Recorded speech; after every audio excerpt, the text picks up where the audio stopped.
underline. Omong dikit tapi nyelekit. Bersama Om Bob. Temukan di channel YouTube Om Bob Indonesia. Om Bob, dari 6.000 pelamar pramugari kereta cepat Jakarta-Bandung, hanya 12 orang saja yang lulus dan terpilih. Bagaimana Om Bob menggarisbawahi masalah ini? Ini salah satu bukti ya, bahwa kita mau tidak mau, suka tidak suka, itu harus betul-betul waspada ya.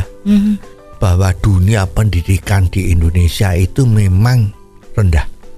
Ya, kualitasnya rendah. Ya, kalau kemarin ada rankingan sekolah di Indonesia itu, ternyata kan secara dunia itu Indonesia kan jauh ya, kalah sama Malaysia, kalah sama Singapura, sama Vietnam juga kalah ya, apalagi dibandingkan dengan Amerika, Tiongkok, Jepang, Inggris itu jauh sekali. Ya. Nah, kemarin kan banyak orang yang ngomong, masa sih tenaga kerja itu harus datengin dari asing, ya, terutama suara yang nggak suka itu kan asing, asing itu kan selalu muncul itu kan, dihembus-hembuskan oleh orang-orang yang tidak suka kalau Indonesia itu maju atau Indonesia itu bersahabat dengan Tiongkok. Nah, terutama kan itu perusahaan nikel yang ada di Sulawesi, itu teriak-teriak ya, kenapa tenaga kerjanya tenaga asing semua. Dia ngomong semua itu kan yang nggak suka, tapi kenyataannya itu adalah provokator ya. Ternyata dari tenaga kerja 35.000 orang itu yang dari Tiongkok yang dikatakan asing tadi itu ya, itu kan cuman berapa, 2.000 atau 3.000 ya, karena itu memang proyeknya turnkey project, di mana pembangunannya mulai dari tanah kosong menjadi pabrik, pemasangan mesin dan macam-macam, itu memang mereka sudah ahli. Ya, kalau mendidik dari bawah itu ya proyek itu 10 tahun belum jadi. Ya, maka diperlukan tenaga-tenaga yang walaupun itu posisinya adalah tenaga kasar, tapi tenaga kasar itu kan ada yang terampil dan ada yang tidak terampil, ada yang pemula, ada yang sudah berpengalaman. Itu tentu kualitasnya beda. Ya, kalau kita lihat di YouTube tuh pembangunannya kan ngeri sekali.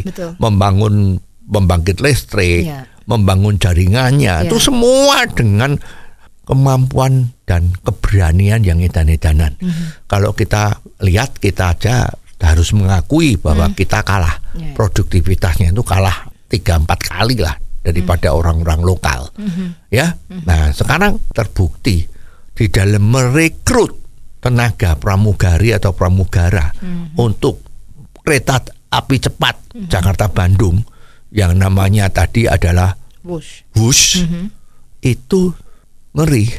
Ya, seperti kita ketahui nanti kereta api cepat ini kan akan satu harinya kalau nggak salah ada 58 round trip. Ya, jadi hampir berapa menit sekali itu. Itu diperlukan orang banyak juga. Ternyata dari yang daftar, baik yang melalui Depnaker maupun yang daftar langsung melalui websitenya, itu ada 6.000-an.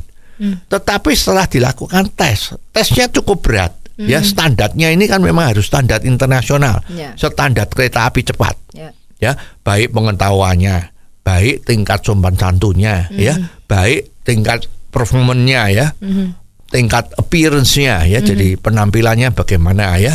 Nah, maka kan ada syaratnya, misalnya tingginya berapa, macam-macam ya, kemampuan bahasanya bagaimana, kemampuan komunikasinya bagaimana, bahasa Inggrisnya bagaimana ya. Nah, ini macam-macam ini ternyata ada 5 step, ada tes psikologinya juga. Itu dari 6.000 yang lolos itu cuma 12 orang. Apa enggak kita bahasa Jawanya itu nolongso.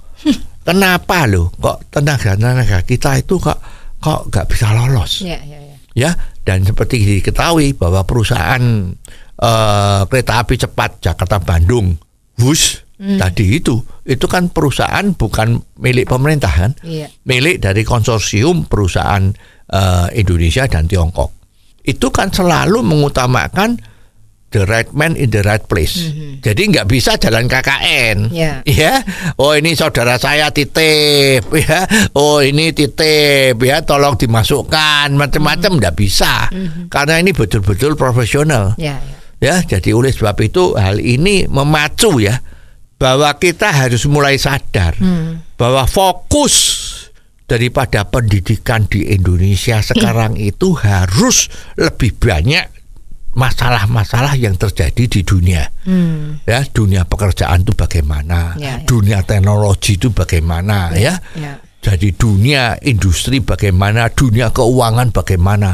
Itu semua ya harus betul-betul difokuskan ke sana, jangan yang lain dah. Ya, kita mikirin yang apa yang terjadi di dunia ini, bagaimana pendidikan saling menghormati manusia, bagaimana kita belajar bahasa yang orang lain, ya, bukan kita saja, gitulah. Ini semua harus fokus ya, agar supaya besok kalau ada lamaran pekerjaan itu misalnya diperlukan 100 orang, yang lamar tuh 300, yang bisa memenuhi syarat 100, nah itu udah bagus. Jangan seperti sekarang yang lamaran 6.000 yang bisa lolos cuma 12. Ini kan ya nelongso. Ya, kalau kita diskusi dengan para pengusaha yang sedang mencari tenaga, itu juga demikian. Masalahnya lo ya, mencari seorang administrator yang bikin surat aja, itu setengah mati. Ya, mengerti bahasa ada satu artikel tuh suruh bikin resume, apa artinya itu juga setengah mati, nggak bisa. Ya, ini bagaimana? Ya. Nanti akhirnya kalau kita kurang perhatian dalam hal-hal yang seperti ini, yang terjadi adalah nanti tenaga kerja kita lulusan sekolahan di Indonesia ini, kalau lulus ternyata nggak bisa kerja. Punya titel tapi nggak bisa kerja. Lah ini bagaimana? Kan menjadi beban berat bagi pemerintah. Ya, ini usia produktif di Indonesia nanti udah akan bagus sekali pada tahun 45. Indonesia emas kan, tapi ternyata kualitasnya tidak bisa memenuhi standar untuk menjadi produktif. Kan betapa konyolnya kita ini, bukan? Oh, jadi begitu ya Om Bob. Jelas deh sekarang. Terima kasih Om Bob untuk waktunya. Sampai ketemu lagi di waktu yang akan datang. Underline. Omong dikit tapi nyelekit. Bersama Om Bob. Jika Anda suka dengan channel ini, jangan lupa subscribe, like, dan komen.